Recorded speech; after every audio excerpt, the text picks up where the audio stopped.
எங்களில் உயிரோடும் உணர்வோடும் கலந்து வாழுகின்ற அன்பு சொந்தங்கள் அனைவருக்கும் வணக்கம்.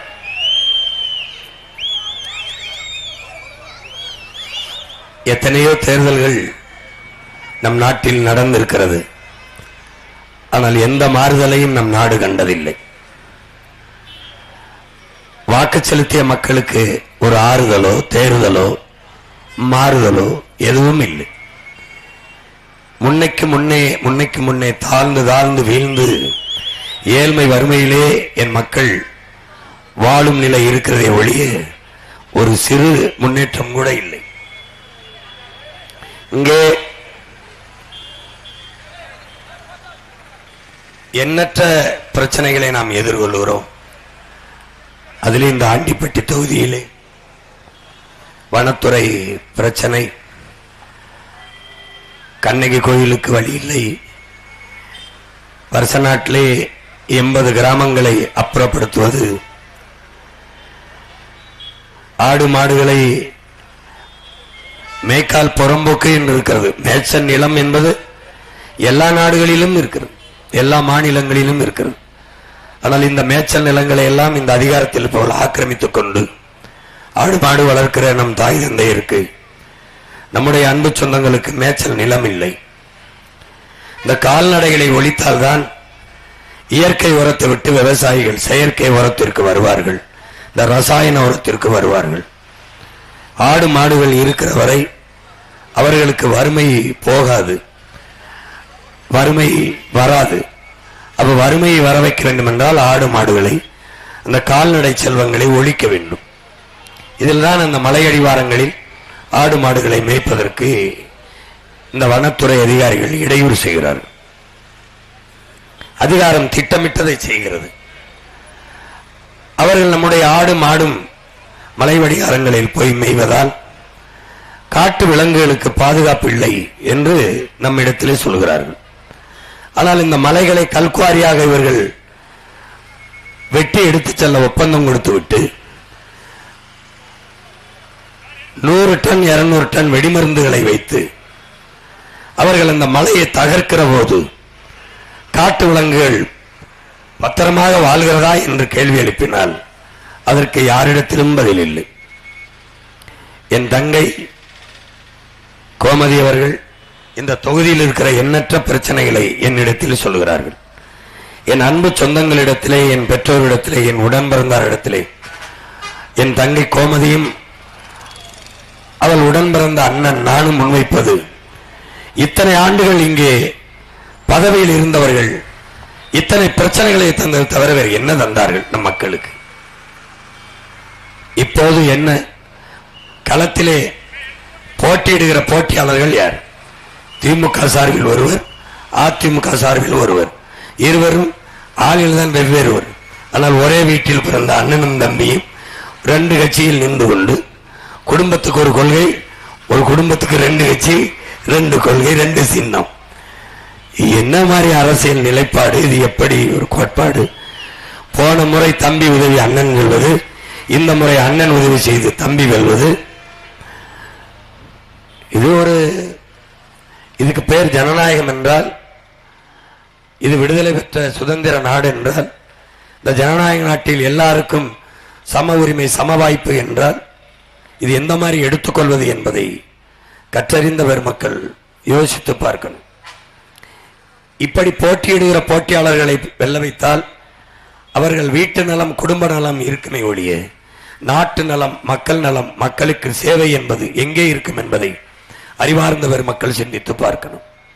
இங்கே வாக்குக்கு காசு கொடுக்கிற வருகிற இடத்தில்தான் ஜனநாயகம் செத்து பணநாயகம் பிறந்து விடுகிறது என்பதை படித்தறிந்த பெருமக்கள் உணர வேண்டும். வாக்குக்கு காசு கொடுப்பவன் 30 கோடியை முதலீடு செய்பவன் அந்த முதலீட்டை பல மடங்கு லாபமாக பெருக்கி எடுக்கத்தான் துடிப்பானை ஒழிய மக்களுக்கு சேவை செய்ய வேண்டும் என்கிற எண்ணம் செத்துப்போகும். அதை தொடர செய்வீர்களே ஆனால் நாடு நாசமாகி போகும். அப்ப கேடுகட்ட பணநாயகத்தை வீழ்த்தி மாண்புமிக்க ஜனநாயகத்தை மலரச் செய்வதற்கான மகத்தான ஒரு புரட்சியை இந்த ஆண்டிப்பட்டி மண்ணிலிருந்து நாம் தொடங்க வேண்டும். பணம் இருப்பவன் தான் அரசியல் செய்ய முடியும் என்ற நிலை உருமானால் முதலாளிகளுக்கான அதிகாரம் தான் உருவாகும், பணக்காரனுக்கான அரசியல் தான் உருவாகும். பாமர மக்கள், பாட்டாளி மக்கள், உழைக்கும் மக்கள், எளிய மக்களுக்கான அரசியல் அதிகாரமோ எப்படி வரும்? உங்களின் உரிமைக்கான குரல் எப்படி சட்டசபையிலே எழும்? உங்களின் பிரச்சனைக்கான தீர்வு எப்போது கிடைக்கும்? எப்படி கிடைக்கும்? ஒரு பதவியும் இல்லாத உங்கள் பிள்ளைகள் இந்த நாட்டில் இருக்கிற எல்லா பிரச்சனைகளுக்கும் தலையிட்டு தீர்வு கண்டு கொண்டு வருகிறோம் என்றால், இன்றைக்கும் என் அன்பு சொந்தங்களே, பரந்தூரிலே 5000 ஏக்கர் இருக்கிற மீனம்பாக்கம் விண்ணூர்தி நிலையத்தில் பறக்க விமானம் இல்லாத போது எதற்காக 5000 ஏக்கரிலே நீ ஏர்போர்ட் கட்டுகிறாய் என்று போராடி தடுத்து நிறுத்தி வைத்திருப்பவன் உங்கள் மகனும் அவன் உடன் பிறந்தார்கள் என்பதை புரிய வேண்டும். கடலுக்குள் போய் எங்க அப்பா பேரிலே நான் பேனாவை நினைவு சின்னமாக நிறுவப் போகிறேன் என்று சொன்ன இடத்தில் நிறுவ விடாமல் தடுத்து வைத்திருக்கிறது உங்கள் மகன்தான். காட்டுப்பள்ளியிலே இருக்கிற துறைமுகத்திலே ஏற்றுமதி இறக்குமதி ஒழுங்காக நடக்காத போது ஒரு தனியார் முதலாளிக்கு 6116 ஏக்கரை கொடுத்து எதற்காக துறைமுகம் கட்ட வைக்கிறாய் என்று தடுத்து போராடி நிறுத்தி வைப்பதும் உங்கள் மகன்தான். மேச்ச நில உரிமை பறிக்கப்பட்ட போது மாடு ஆடுகளுக்கென்று மாநாடை போட்டி அடுத்த நாளை மாட்டையும் ஓட்டிக்கொண்டு போய் அத்தனை காவல்துறை அடக்குமுறையை மீறி மலை மேலே ஏற்றி மேய்த்த அந்த தடையை தகர்த்ததும் உங்கள் பிள்ளைகள் நாங்கள் தான். அதிகாரம் இல்லாது மக்களோடு மக்களாக நிற்கிற பிள்ளைகள் நாங்களே உங்களுக்காக இவ்வளவு செய்கிற போது அதிகாரத்தில் இருந்தவர்கள் என்ன செய்தார்கள்? எழுத்திலே எழுதி வடிக்க முடியாது, எண்ணி சொல்ல முடியாத பிரச்சனைகளை தந்ததை தவிர வேற என்ன செய்தார்கள்? இப்போது இந்த தேர்தலில் போட்டி யாருக்கு? பிரச்சனைகளை தந்தவர்கள் ஒரு பக்கம், பிரச்சனைகளை தீர்க்க வேண்டும் என்று உங்கள் பிள்ளைகள் உங்களிடம் வந்த உங்க பிள்ளைகள் ஒரு பக்கம். இது ரெண்டுக்கும் தான் போட்டி. வாக்குக்கு காசு கொடுக்கிற கூட்டம் ஒரு பக்கமும், வாக்குக்கு காசு தர மாட்டோம், சிறந்த வாழ்க்கையை உங்களுக்கு தருகிறோம் என்று சொல்லுகிற உங்கள் பிள்ளைகள் ஒரு பக்கமும். அதுதான் போட்டி. இலவசம் மகளிருக்கு 1000, 2000, 2000, 2500 3 பேரும் ஒரு பக்கம். 1000 2000 தரமாட்டோம், 1000 2000 அல்ல 5000 நீங்களே சம்பாதித்துக் கொள்கிற அளவுக்கு வேலை வாய்ப்பையும் வருவாய் பெருக்கத்தையும் உங்களுக்கு தருகிறோம் என்று சொல்கிற உங்கள் பிள்ளைகள் ஒரு பக்கம். கட்டணமில்லாது எதையும் தரமாட்டோம். எதை தருவோம்? சிறந்த கல்வியை ₹1 கட்டணம் இல்லாமல், சிறந்த மருத்துவத்தை ₹1 கட்டணம் இல்லாமல், தூய குடிநீரை காசு இல்லாமல். இது 3 தான் உங்கள் பிள்ளைகள் கட்டணம் இல்லாமல் தருவோம். மீதி எல்லாம் தரமாக தருவோம், சரியாக தருவோம், தடையின்றி தருவோம், கட்டணத்தோடு தருவோம், உரிய கட்டணத்தோடு தருவோம். நீங்கள் ஓசி பஸ் ஓட்டுகிறவனை நம்புகிறீர்கள், 1 லட்சம் கோடி அதில் கடன் இருக்கிறது. உங்கள் மகன் ஏசி பஸ் ஓட்டுகிறேன், காசு கொடுத்து போங்கள் என்கிறேன். உங்களை கையேந்த வேண்டிய நிலையில் இல்லாது இலவசத்திற்கு, அரிசி பருப்புக்கு, வேட்டி சேலைக்கு, இந்த மிக்சி கிரைண்டருக்கு, இந்த 5000 10,000 கையேந்தி தன்மானத்தை இழக்க வைக்காமல் தலை நிமிர்ந்து மானத்தோடு பெருமையோடு வாழ வைக்கிற வாழ்க்கையை உங்கள் பிள்ளைகள் உங்களுக்கு தருகிறோம் என்கிறோம். இலவசம் பெற வேண்டிய வறுமை ஏழ்மை நிலையில்லாத ஒழிக்கிறோம் என்கிறோம். எப்படி செய்வாய் சீமான்?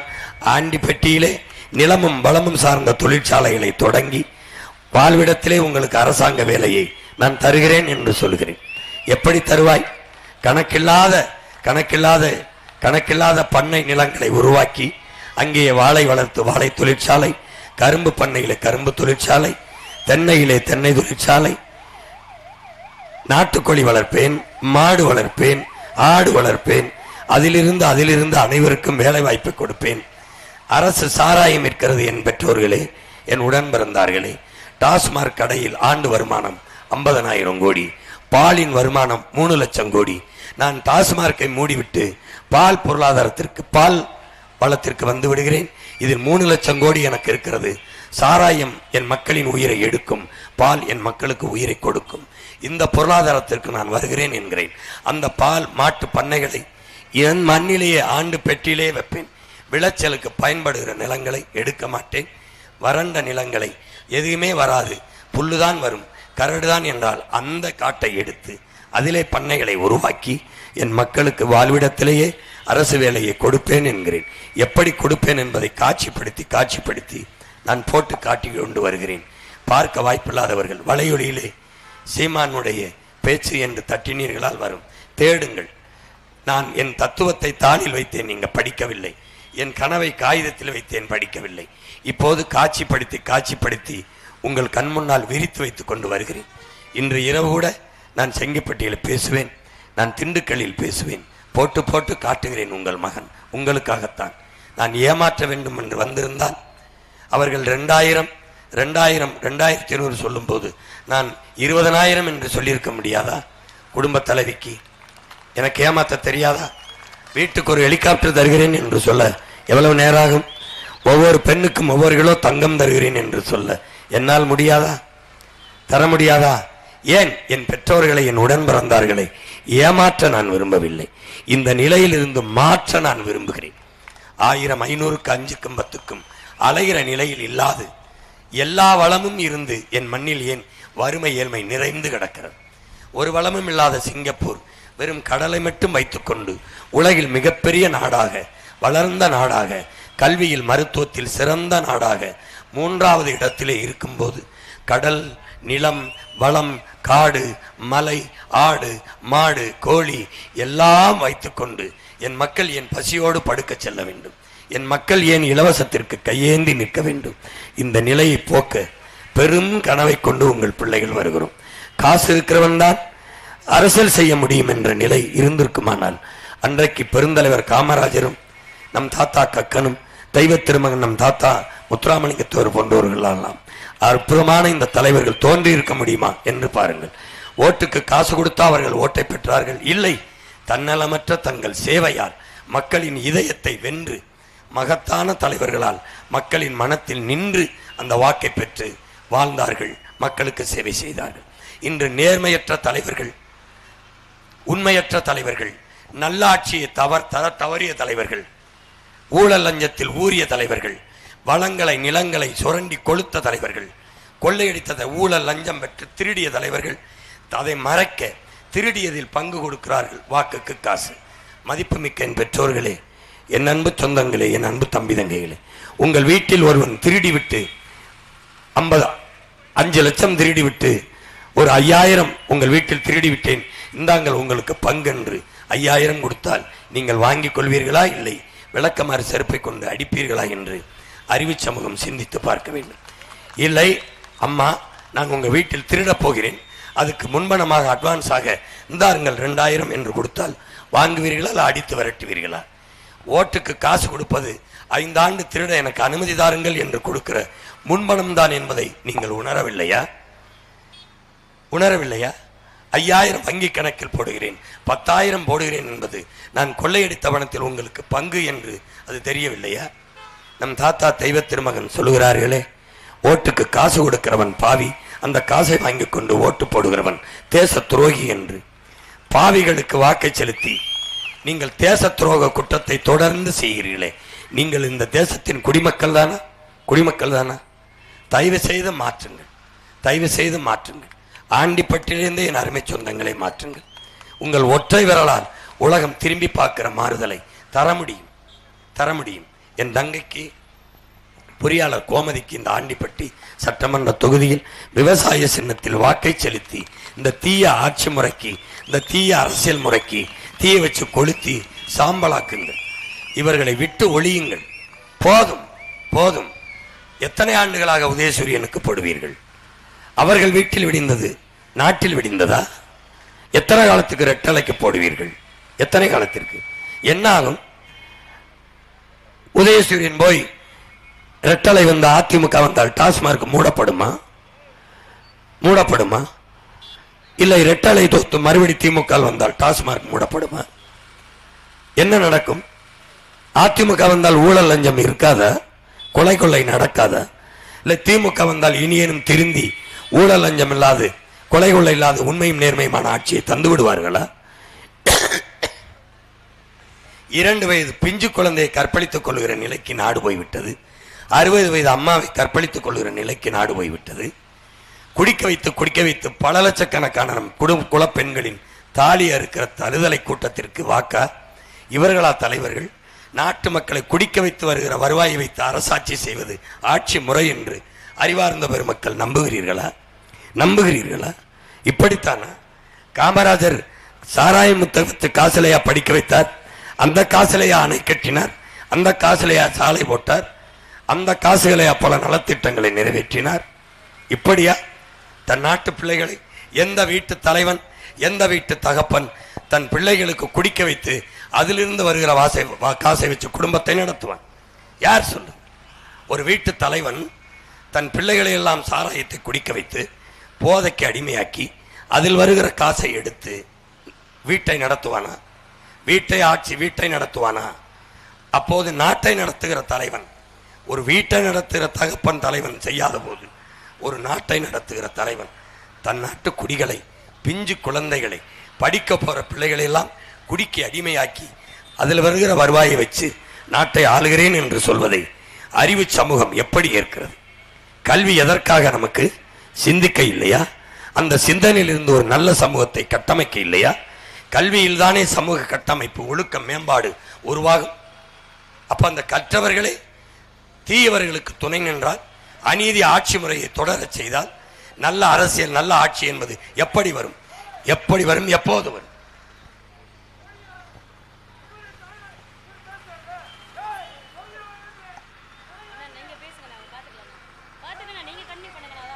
பாருங்க, இந்த மாதிரி குடிகாரர்களை உருவாக்கியதை தவிர இந்த அரசுகள் என்ன செய்தது?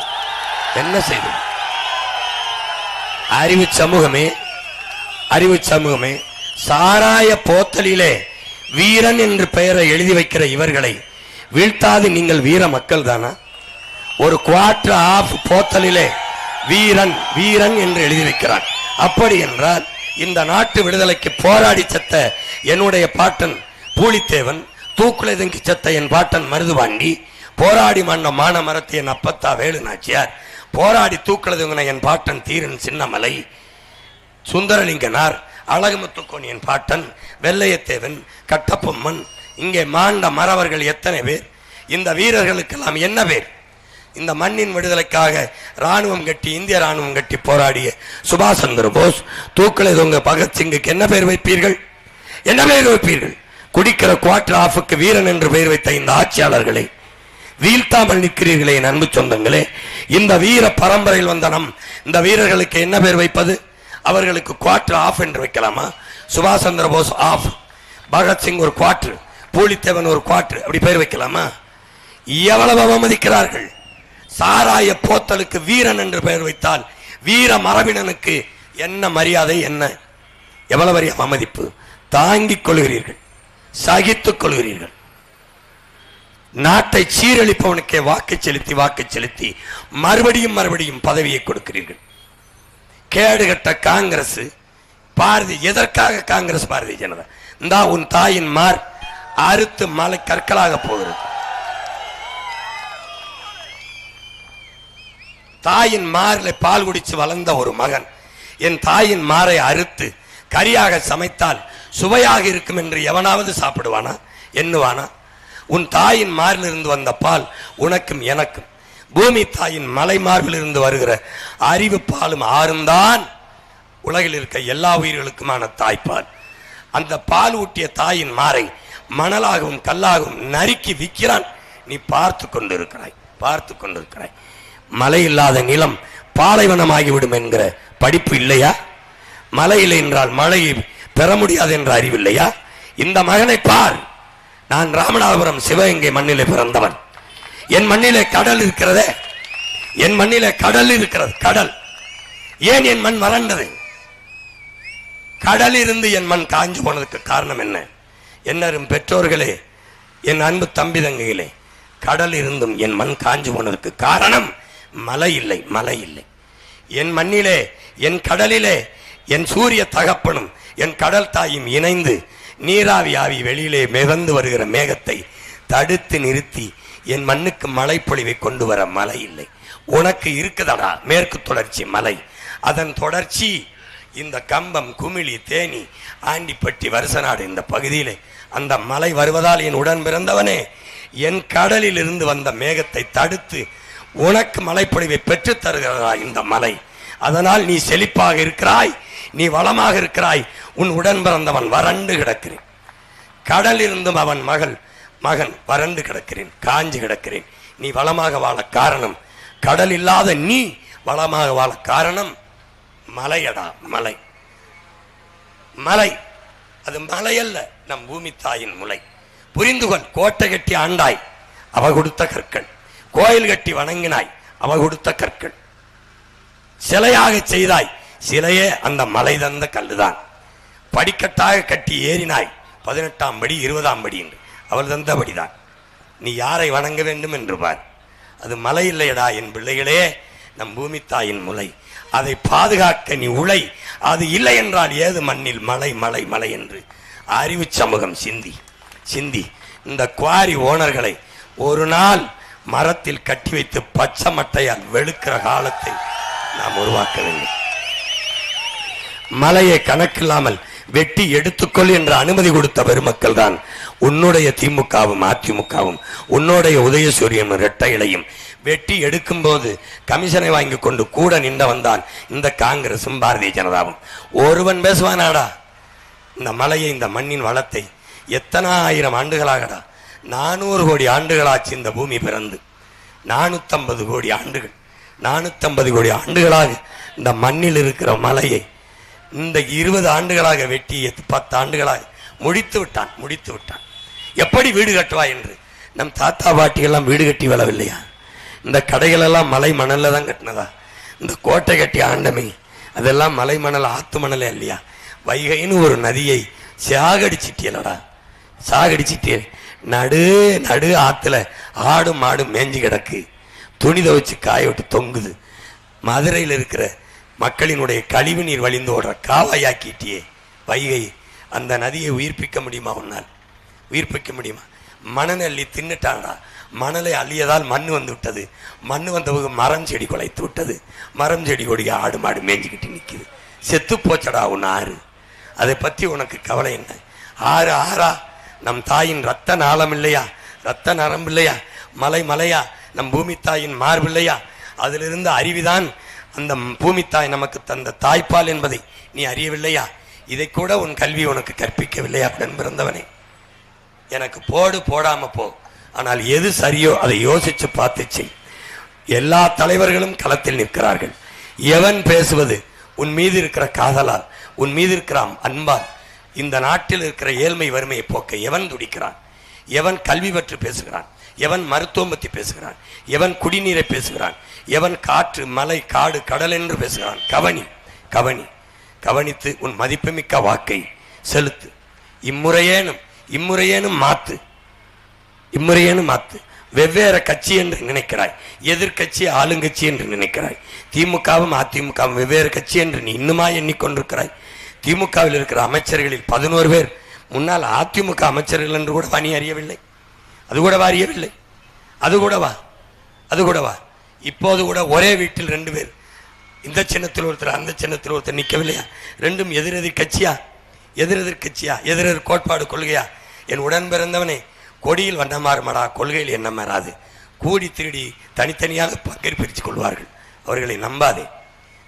இரண்டும் ஒரே கட்சி தான். அதனால் அறிவு சமூகமே, கற்றறிந்த பெருமக்கள் நிறைந்த ஆண்டிப்பட்டி தொகுதியிலே வாழ்கிற என் உயிருக்கு நீ உடன் பிறந்தார்களே, இந்த சட்டமன்ற தேர்தலில் என் அன்பு தங்கை பொறியாளர் கோமதி அவர்களுக்கு விவசாய சின்னத்திலே வாக்கு செலுத்தி என் தங்கையை வெற்றி பெற செய்து நீங்களும் வெற்றி பெறுங்கள்.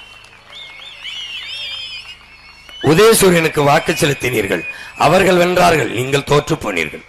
அவர்கள் எம்எல்ஏ ஆனார்கள், மந்திரி ஆனார்கள், நீங்கள் தோற்று போனீர்கள். இரட்டலைக்கு வாக்கு செலுத்தினீர்கள், அவர்கள் வென்றார்கள், என் மக்கள், என் சொந்தங்கள், நீங்கள் தோற்று போனீர்கள். அவர்கள் எம்எல்ஏ, சட்டமன்ற உறுப்பினர், மந்திரி ஆனார்கள், நீங்கள் தோற்று போனீர்கள். இம்முறையேனும் உங்களுக்காக விவசாய சின்னத்தில் வாக்கு செலுத்தி நீங்கள் வெற்றியடையுங்கள். என் தங்கை கோமதியையும் வெற்றி பெற செய்யுங்கள்.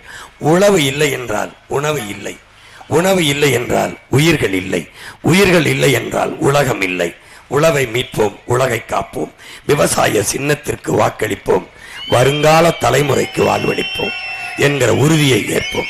புரட்சி எப்போதும் வெல்லும். நம் வெற்றி அதை சொல்லும். நம் இலக்கு ஒன்றுதான், இனத்தின் விடுதலை. இனம் ஒன்றாவும் இலக்கை வென்றாவும். தமிழ் தாய் வாழ்க, தலைவர் பிரபாகரன் வாழ்க, என் தங்கை கோமதி, என் தங்கை கோமதி வெல்க, வெல்க, வெல்க, வெல்க, வெல்க, வெல்க. நன்றி, வணக்கம். நாம் தமிழர்.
என்ன இது நாடா, நமக்கு சுதந்திரம் ஒரு கேடா, முற்போக்கு கருத்துக்களை முன்னிறுத்தி போடா.